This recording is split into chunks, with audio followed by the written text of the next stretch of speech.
Hey guys, my name is Dave Tim. Thank you very much for checking out the August edition of the QA for 2017 for Guns and Tactics magazine, gunsandtactics.com, and make sure you're following us on all of our social media platforms. Now, before we get rocking and rolling, we love hearing from you, and we got more questions this month than we did last month, which is awesome. So if you want to have your question answered, make sure you email us at the email address shown right there, which is theqa@gunsandtactics.com. That is theqa@gunsandtactics.com, or you can message us or leave a comment on any one of our social media platforms, channels, etc. Make sure you use the hashtag #TheQA. So let's get rocking and rolling right into it. This is a YouTube comment from Killer CIA. Who makes the best AR-15 barrels? Also, any advice on building an SBR, which is a short barrel rifle, or a lot of people are building pistol ARs too, which is basically the same thing.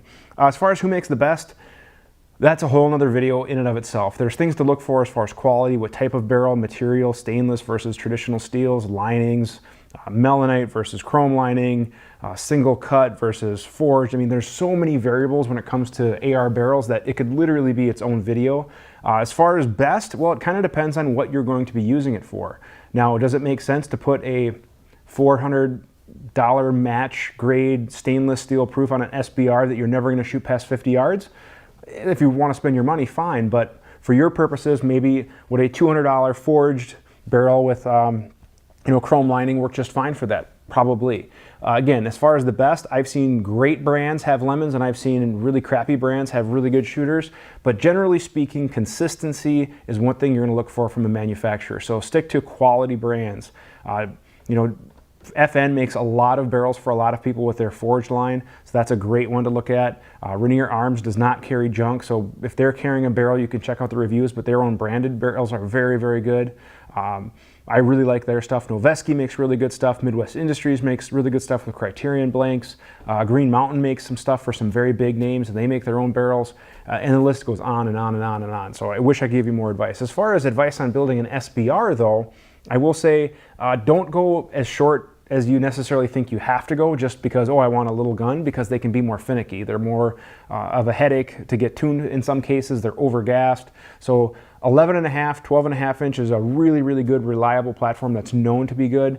10.5 can run. I have a couple of 10.5 guns that run great. However, some people don't have as much luck. And then if you get shorter than that, like 7.5, things like that, it can be really finicky. So that's what I would say to look into. And try to find a barrel from a good, reputable manufacturer that doesn't overgas it, because shorter guns are overgassed as is. All right, so that is the first question. Our next questions, we have a few here. All right, this one is, where did it go? We'll start here. Bob asks, how long is it okay to keep mags loaded? 22, 389mm, 223, 5.56 loaded for, and how long? Bob, great question. ARs, Glocks, things like that. I know guys that have kept those mags loaded for literally years and then gone to the range and had no issues. Now, can the spring compress over time? Well, it depends on which article you read on the internet. Some people say that springs will not wear or set from just compression alone. It actually takes the movement of the spring in and out. However, other manufacturers say that no, if you leave a spring compressed for a period of time, yeah, it could take a little bit of a set. That's why we recommend to exercise the mag every so often or rotate through. So here's my advice to you. Number one, test your mags at least annually. So don't be that much of a cheapskate. If you have certain ammo that's like home defense or duty ammo, or crap hits the fan ammo or whatever, cycle that through your gun at least annually to make sure A, the ammunition is functioning how it should, and B, the magazines are functioning as they should. And then we can kind of check, and that's a good time to maybe clean things out and kind of just do a check through the system. So at least annually is what I recommend.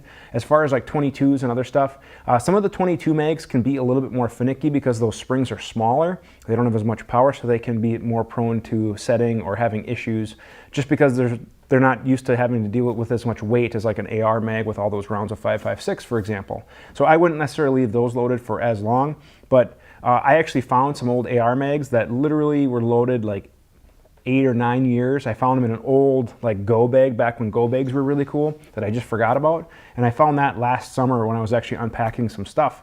And I ran those mags with the same ammo that was in it, and it ran just fine. So, and I had 2 Glock mags in there too, and they ran just fine. So that was about a sample of 3 AR mags, 2 Glock mags, and 8 or 9 years under compression, and everything ran, and they continued to function just fine. So great question. This one comes from Brad via email. I'd been using an RMR on a duty pistol until it needed to be sent back to the factory for connection issues, which unfortunately was common with some of the RMRs. It's a tough thing. I know the Type 2 is out, but I'm also looking at the Delta Point Pro and the Shield RMS as other options. Do you believe the Shield RMS is duty ready? I think that the Shield RMS, it's very close to duty ready. And I'll say that kind of hesitant because I don't have as much time through it as I'd like for me to give it like the 100% yes. But I will say this, it's actually what I carry at duty right now. I put enough rounds through it where I felt comfortable enough to start carrying it on duty. So I'm carrying a Glock 17 with a Shield RMS in my duty holster on duty every day. That's my carry gun. And I'm also carrying for off duty a 19 with a Shield. I feel confident enough in them. Now, do I have backup sights? Absolutely. But what I like about the Shield is that they have a proven record with the J-point. I know a lot of guys who've run the J-point for a long time. However, there's going to be an upcoming white paper that's being published by Sage Dynamics, and they actually had some failures after drop testing with the J-point, and the only two that they had held up was the RMR and the Delta Point. So I plan on doing some of my own testing. I actually have one of the samples, the RMR, I'm going to be doing some drop tests with, so I can get you a better idea of duty grade, but I'm carrying it right now. Now, any optic, if I were to drop it right on the optic, would I expect it to hold up from a concrete drop from 3 to 4 feet? That's saying a lot for a little small piece of aluminum and glass. Although in the case of the RMS, it's actually a polymer sight because they had more durability issues with that from recoil, things like that. So they're using polymer. But yeah, I'd say it's duty ready. I'm carrying it right now on duty. Does, again, that mean I'm going to give it the 100% yes, good to go? No, just because I don't have enough time with it. But the RMR is a proven performer. The Delta Point is looking to be a proven performer. I don't have much time behind it. I just shot a couple of them at some demos and had a friend who had one. Otherwise, I'm carrying the Shield a lot. So I'll keep you posted. Make sure you stay tuned because we're going to keep evolving with the Shield, and I'll have my review out hopefully in the winter after I have a lot more time and a lot more rounds through it where I can feel comfortable giving you my full review on the Shield. But right now, I'm carrying it and it hasn't let me down yet. Quentin emails, there are police Glock 22s available pretty cheap. Can I shoot 9mm with just a conversion barrel and the Glock 22 mags, or do I need new Glock 17 mags too? Are there any other changes good to do, like extractor, etc.? So what he's talking about is taking a lot of the surplus Glock 40 caliber pistols that are on the market and converting it to shoot a 9mm. A lot of guys do that, and I actually shot a Glock 35 as a 9mm gun for a long time. Here's what you need. Bare minimum, you need the conversion barrel.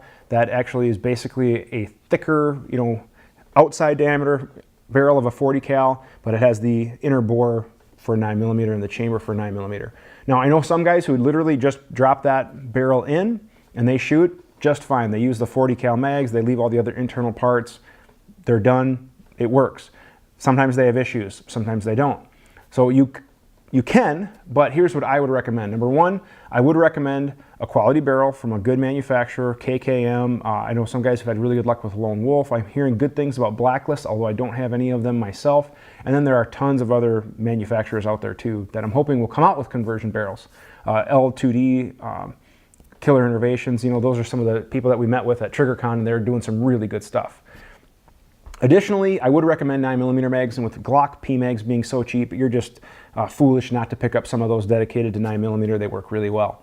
Now, as far as internal parts, there are a few parts. Number one is the extractor, and then the related hardware, the plunger, bearing spring, that kind of stuff. I would recommend swapping that out if you're going to be shooting 9mm for a long time. And then the actual ejector, which is just a small piece of metal that goes into the trigger housing, and you can just take that in and out pretty easily. And I would get the 9mm specific version of that as well. And depending on the gun you're running, you may want to look at a recoil spring, but those are the parts that I would do, and they're not much money to do.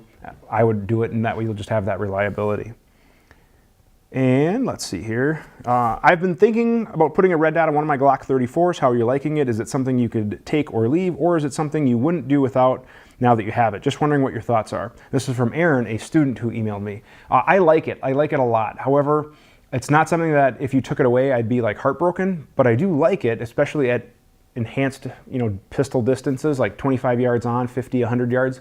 I can definitely feel more accurate. However, the learning curve was definitely there. It took me a while to become as fast, and I still, truth be told, don't know if I'm as fast as just with irons. Now with the shield, because it sits so low and I'm just looking for the same sight picture, the same irons, it works really well. But like the gun I have with my RMR where it sits up a little higher and I have to use suppressor height sights, it's not as quick to me. And I find that the window of the RMR is a little bit smaller than like that of the RMS. I'd like to try one of the Delta points too, just to kind of get more experience with more of it. But I do like it. And if you have an extra 34, which I think Aaron does, I would do it and, you know, see for yourself. But I like it. It's not something I absolutely have to have, but hopefully as time goes on, I will, you know, feel that much more comfortable with it. I know there are some guys who have to have it because their eyes don't work very well on focusing on the front sight. So if that's something the viewer, you know, you might be asking, well, I have trouble focusing on that front sight, definitely take a look at a red dot, because that allows you to maintain focus on your target. It's a single focal plane. You look through the red dot sight at your target, and it works really well for that. And then the people that I've given it to, they like it. They like how accurate you can see your movement. You can really focus on those fundamentals. So short answer there, because I have one last question here I wanted to get to before the video gets too long. Just had a question I hope you guys could help with. I have a budget AR and it started getting sluggish after a few hundred rounds when I was in a class. A little oil solved the problem, but would an upgraded bolt carrier group give me a higher round count? If so, any recommendations? And this is from Mike via an alumni training group that I am a part of. So good question. Number one, a few hundred rounds. How many is a few hundred? Is it 200? Is it 800? Because guns can get dirty and they can get sluggish. What kind of ammo is it? Some ammo is dirtier than others. And then on top of all that, was the gun lubed in the beginning, and if so, with what? Which I know this student, so I think it was Slip 2000, which is a great lubricant, but how much lube was used? You know, so we want to make sure we're lubricating our gun with a good quality lubricant and proper amounts of lubricant in the right places.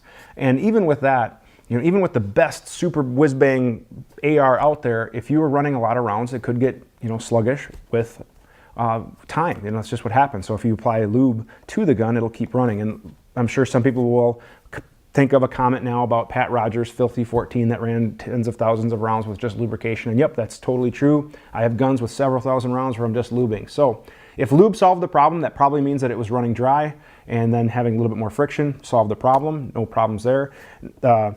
So I would just make sure you keep lubing it. Even at classes, every few hundred rounds, I tell people, yeah, if you haven't lubed it, go ahead and throw some lube on it, you know, or every day of class or whatever. Now, would upgrading the bolt carrier group give you any advantages? Well, number one, there are some carrier coatings that are just not that beneficial. They just make it for easier cleaning. However, like some of these coatings that have come and gone over the years claim like, oh, you don't need any lube, and I've seen them fail. So I wouldn't necessarily feel like, oh, I have to have a melanite coated or NIB coated or whatever other coatings there are, NP3, there's a ton of them. And a lot of them do make, you know, cleaning easier, but even just a simple phosphate, which is the mil spec, or a hard chrome carrier, they work really well. Just make sure you're putting the good quality lube in the appropriate places and the appropriate amount of it, and you should be fine. I wouldn't necessarily go out and waste a couple $100 on a new carrier just because if lube is solving it. Now, if you're starting from scratch, yeah, look at some of the good quality carriers on the market. There are some great ones, you know, the ones come to mind like the Lantac enhanced bolt carrier. If you're going to be shooting suppressed, maybe the Gemtech. There's, you know, the Young Manufacturing, I believe it is. They make some really good quality ones. And then, of course, you have Midwest Industries, Bravo Company, Rainier Arms, you know, list goes on and on and on of quality bolt carriers. And truth be told, a lot of those places are getting them from a very select source of manufacturers that are making good quality stuff. So I think we answered all the questions. One last thing I will address is a lot of you have been commenting on my weight, and I sincerely appreciate it. Some of you that have made comments in the past that maybe weren't so nice, I probably just deleted them. But a lot of people have been asking about my weight. Yes, I've lost some weight. I'm trying to make lifestyle changes to be healthier. And I've gotten tons of questions about like, what am I doing? What about, you know, I'm not quite ready to really get into it because number one, I want to make sure it works long-term. I'm making some lifestyle changes now to be healthier. It's working, I'm losing weight, but I also have to make sure it's a long-term thing and it's not just a, you know, yo-yo type thing like I've had in the past. Because, you know, I've been heavy most of my life and I've tried to lose weight, I've gained weight, lose weight, I've gained weight. And now I feel like I'm doing the best I've ever done, but I want to keep it up. So in the future, I'll probably talk about it and, you know, we'll kind of go from there. But that is going to wrap up this month's episode of the QA. Again, we want to hear from you. So if you have any questions, make sure you email us at the email address shown below. You can leave us comments, you can message us. Make sure you use that hashtag #TheQA so we can find it, and we will do our best to make sure your question is answered. And I'm here to give you a little sneak peek about next month's episode. September, we have a sponsor of the show, and we're going to be giving away a prize to a lucky viewer that asks a question. We're going to select a question at random, and then they get a prize pack from our sponsor. We want to see this grow, and we have some really cool partners that want to support the show and what we're doing. So we look forward to that for September. So make sure you like, share, and subscribe to us on YouTube, Facebook, and all of our other social media platforms. And make sure you check out gunsandtactics.com regularly for all sorts of news, articles, information, and of course, videos on all things related to guns and tactics. Thank you guys very much for watching, and have a great day.